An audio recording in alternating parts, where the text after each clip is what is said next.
Hi everyone, welcome back to a new mini blog. আমার আশীর্বাদের পরের দিন বাড়ির সবাই মিলে আমরা গিয়েছিলাম গনগনি। গনগনি খুবই সুন্দর একটা টুরিস্ট স্পট, আর একে বাংলার গ্র্যান্ড ক্যানিয়নও বলা হয়। আমাদের বাড়ি থেকে গনগনি খুবই কাছে, মাত্র 40 মিনিটের রাস্তা। কিন্তু তোমরা যারা কলকাতায় থাকো, তারা গনগনি ঘুরতে আসতে চাও, তাহলে তোমরা হাওড়া থেকে গড়বেতা অব্দি ট্রেন ধরেও চলে আসতে পারো। গনগনি সত্যি খুবই সুন্দর একটা জায়গা। পাশ দিয়ে শিলাবতী নদী বয়ে চলেছে, আর চারিদিক বালির পাহাড়ে ভর্তি পুরো। আমাদের বাড়ি থেকে যেহেতু গনগনি খুবই কাছে, আমি ছোটবেলা থেকে এখানে অনেকবারই এসেছি। অনেকবার এখানে পিকনিক করতেও এসেছি। শীতকালে এখানে অনেকেই পিকনিক করতে আসে।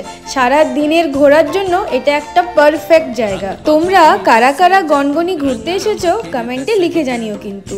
আর যারা এখনো আসোনি এখানে ঘুরতে, আমার রিকোয়েস্ট রইল একবার অন্তত ঘুরে যেও। So that's it for today. Please subscribe my channel. Thank you.